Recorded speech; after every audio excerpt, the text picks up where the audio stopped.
మేము ఎక్కడి నుంచో వేరే దేశాల నుంచో మేము వచ్చిన వలసదారులం కాదు. ఈ మట్టిలో పుట్టాము. ఈ మట్టిలో మా తాతలు ముత్తాతలు పుట్టారు. సో ఈ మట్టికి చెందిన వాళ్ళం మేము ఆర్యులం కాదు, మేము వలసదారులం కాదు. మేము ఈ మట్టిలో పుట్టి ఈ మట్టిలో పెరిగి ఈ మట్టిలోనే చచ్చేవాళ్ళం. మేము హిందువులమే, కానీ మీరు అనుకున్నట్టు కాదేమో. కాబట్టి భారతదేశానికి, భారతదేశ అభివృద్ధికి, భారతదేశ గొప్పతనానికి, భారతదేశంలో ఈరోజు అనేక మంది అన్నం తింటున్నారంటే చెమటనక, ఎండకు ఎండి, వానకు తడిచి, చలికి వణికి, పంట పొలాల్లో ఉండి భూమిని దున్ని గింజ నీకిస్తే గింజేమో నీకు పవిత్రమైపోయింది, గింజ పండించిన నేనేమో అపవిత్రుడైపోయాను. కాయకసం చేసి రాళ్ళను తీసుకొచ్చి పగలగొట్టి మనిషిలాగే దాన్ని బొమ్మలాగా మలిస్తే నీకేమో అది పవిత్రమైపోయింది. రాయిని అందమైన శిల్పంగా, జీవం పట్టిపడే శిల్పంగా మలిచిన నేనేమో అంటరాని వాడిని అయిపోయాను.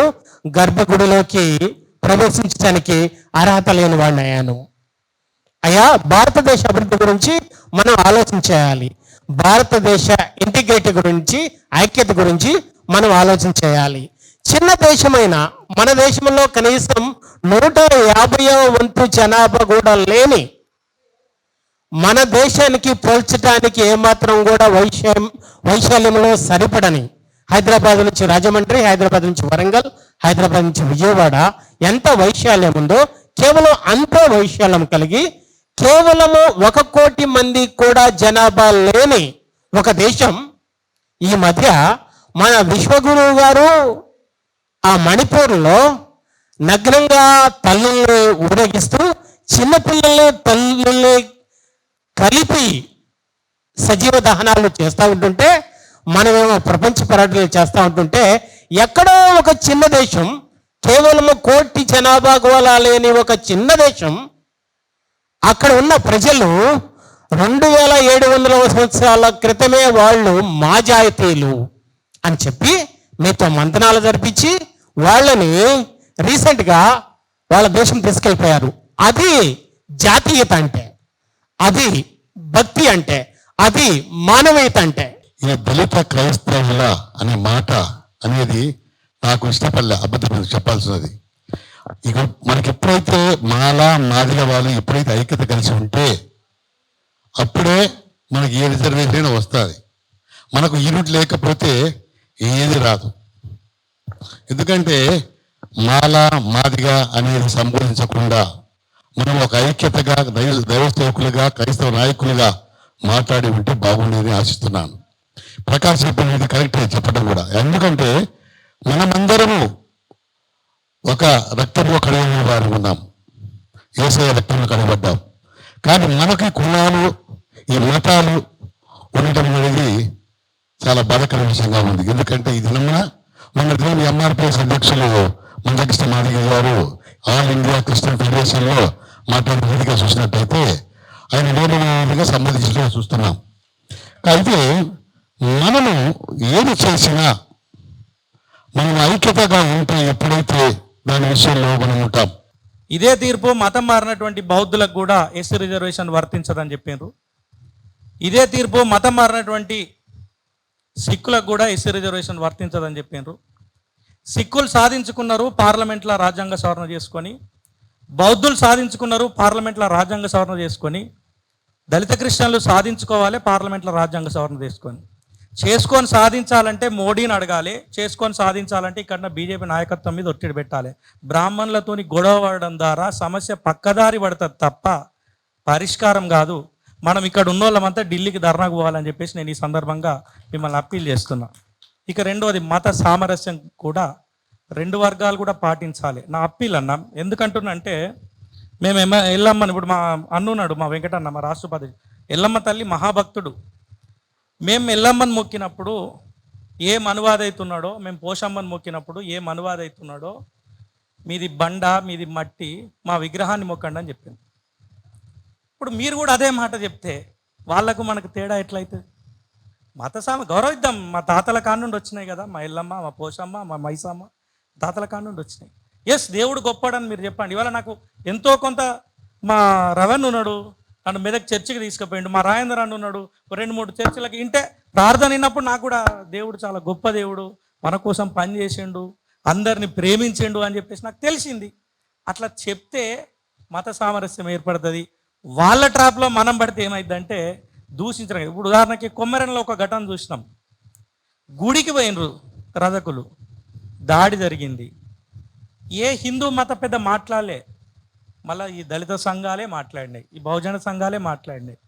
అంటే క్రిస్టియన్ మతంలో ఉన్న, హిందూ మతంలో ఉన్న, ఇంకో మతంలో ఉన్న దళిత బహుజనుల మీద దాడులు జరిగినప్పుడు ఈ దళిత బహుజన సంఘాలే, ఈ పేదల పట్ల ప్రేమున్న పాస్టర్లే, ప్రేమున్న సంఘాలే, ప్రేమున్న న్యాయవాదులే, ప్రేమున్నోళ్ళే స్పందిస్తారు తప్ప మీదోళ్ళంతా మళ్ళీ ఒకటే. మనం అనుకుంటున్నాము దళిత సమాజము, దళిత క్రిస్టియన్ సమాజం ఒక్కటే క్లిష్ట పరిస్థితిలో ఉందనుకుంటున్నాం, కానీ క్రిస్టియన్ సమాజం మొత్తము క్లిష్ట పరిస్థితిలో ఉందనే విషయం మనం తెలుసుకోవాలి. ఇప్పుడు ఏంటంటే ఒక రిజర్వేషన్స్ని అణిచివేయాలి, వీళ్ళకి ఎస్సీ స్టేటస్ హోదా ఇవ్వకూడదు అని అనుకుంటున్నారు. అదొక సమస్య అని అనుకుంటున్నాం, కానీ ఆ సమస్య ఒక్కటే కాదండి. చాలా దాడులు జరుగుతున్నాయి, చాలా హత్యలు జరుగుతున్నాయి. మనం చూసాం, ప్రవీణ్ పగడాల గారి హత్య జరిగింది, ఇంకా ఎన్నెన్నో జరుగుతాయి. ఇంకా మనం ఇప్పుడున్న సిచ్యుయేషన్లో ఇప్పుడు మనము ఏదో ఒకటి మనము అస్తిత్వాన్ని కోల్పోకుండా మనం ఉన్నాము, మన దళిత సమాజం ఉంది అనేది తెలుసుకోవడానికి మనల్ని ఇంకా మన మీద దాడులు జరగకుండా, మన మీద హత్యా ప్రయత్నాలు జరగకుండా, మన మీద ఇంకా ఎలాంటి నేరాలు ఘోరాలు జరగకుండా ఆపాలంటే ఇదే ఇదే తరుణం. మరి 2014లో ఏం మాట్లాడలేం మనం? బీసీసీ సర్టిఫికేట్ ఇవ్వమని చెప్పి ఇదే తెలంగాణ గవర్నమెంట్ తెచ్చింది, తెలంగాణ గవర్నమెంట్ సర్క్యులర్ తెచ్చింది, బేస్డ్ ఆన్ చంద్రబాబు నాయుడు. మరి ఎందుకు మాట్లాడలేం మన వాళ్ళు? అరే మేమెట్లా బీసీసీ తీసుకుంటారు బై, మా మతం మారుతుంది కానీ మా కులం మారతలేదు, మాకెందుకు బీసీసీ అని ఎందుకు కొట్టాట స్టార్ట్ కాలేదు? ఏం క్రైస్తవ సంఘాలు ఏం చేసినాయి అంటున్నా, ఎందుకు మాట్లాడలేదు అంటున్నా. ఇంకొకటి, నేను 6/1/2025 రోజు శ్రీయుత గౌరవనీయుల జస్టిస్ షమీమ్ అఖ్తర్ గారికి ఏకసభ్య కమిషన్ ఆయనకు రిటర్న్గా నేను ఒక మెమరాండం సమర్పించడం జరిగింది. వర్గీకరణలో దళిత క్రైస్తవులను చేర్చండి, దళిత ముస్లింలు క్రైస్తవులను చేర్చండి అని. కుల వ్యవస్థలో అంటరానితనము వివక్షత కారణంగా హిందూ దేవాలయాలకి దళితులను రానియని కారణంగా రాజ్యాంగం కల్పించిన మత స్వేచ్ఛ, భారత రాజ్యాంగం అధికరణ 25-26 ప్రకారంగా దళితులకు ప్రాథమిక హక్కుల్లో భాగంగా ఇస్లాం క్రైస్తవ మతంలోకి మారినంత మాత్రాన వాళ్ళ కుల వివక్షత అంటరానితనం పోవడం లేదు. అందుకే క్రైస్తవ ఇస్లాం మతంలోకి మారిన ఓసీలకు, బీసీలకు, ఎస్టీలకు రిజర్వేషన్లు కల్పించినట్టే, అలాగే బుద్ధిస్టులకు, సిక్కులకు కల్పించినట్టే దళిత క్రైస్తవులకు, దళిత ముస్లింలకు కూడా కల్పించండి. ఈ వర్గీకరణ చట్టాన్ని వాళ్ళకు కూడా వర్తింప చేయండి అని చెప్పి నేను రిటర్న్గా జస్టిస్ షమీమ్ అఖ్తర్కు ఆయన ఇవ్వడం జరిగింది. ఇదే భారత రాజ్యాంగం చెప్తా ఉంది. ఇదే భారత రాజ్యాంగం స్పష్టంగా చెప్తున్నప్పుడు తన ఆత్మగౌరవానికి భంగం కలిగిస్తే ఆయన కోర్టును ఆశ్రయించాడు. నేను కులానికి నేను క్రైస్తవుడినే, నేను చర్చికి వెళ్ళాను, నేను వెళ్తున్నా మాట వస్తామే, కానీ నా కులం మాదిగా లేదు, నా కులం మాల, నేను మాలవుడికి పుట్టాను, నేను మాదిగోడికి పుట్టాను, నా కులం ఎక్కడికి పోతుంది, నేను మతం మారినంత వరకు నా కులం పోదు, నాకు రాజ్యాంగం కల్పించిన హక్కు అని చెప్పని ఆ హక్కుని కాపాడుకోవడం కోసం ఆయన కోర్టు మెట్లెక్కాడు. ఆ కోర్టులో మెక్కిన దాన్ని అక్కడ ఉండబడిన హరినాథ్ రెడ్డి అన్న చెప్పినట్టు రోజుల్లోనే బెంచ్ మీదకి రావడం, సంవత్సరం తిరగముందు అక్కడ తీర్పు రావడం, ఆ తీర్పు ఇచ్చింది హరినాథ్ రెడ్డి, ఆయన ఆర్ఎస్ఎస్ భావజాలం. అదేవిధంగా సుప్రీంకోర్టుకి వెళ్ళింది. సుప్రీంకోర్టులో కూడా సంవత్సరాల తరబడి పెండింగ్ ఉండబడిన కేసులు అయితే పరిష్కారానికి రావు, కానీ ఈ తీర్పు మీద ఆడ తీర్పు ఇచ్చినటువంటి ప్రశాంత్ కుమార్ మిశ్రా కూడా ఆయన కూడా ఆర్ఎస్ఎస్ భావజాలం ఉండబట్టి ఇది జరిగిన తర్వాత ఒక్క నిమిషం మనం ఆలోచించాల్సి వచ్చింది. ఒకనాడు బాబ్రీ మసీదును కూల్చి రామ మందిర నిర్మాణం జరగాలని చెప్పని హిందుత్వవాదులు మొత్తం కూడా గొడవ చేస్తున్న సందర్భంలో అక్కడికి వెళ్ళలేక ఉన్నప్పుడు కోర్టుకు వెళ్ళింది. ఆ కోర్టులో కూడా తీర్పు ఎప్పుడు వచ్చింది? బాబ్రీ మసీదు ఘటన జరిగి కొన్ని సంవత్సరాలు అవుతుంది, కానీ తీర్పు ఎప్పుడు వచ్చింది? ఈ భారతీయ జనతా పార్టీ వచ్చినాక వచ్చింది.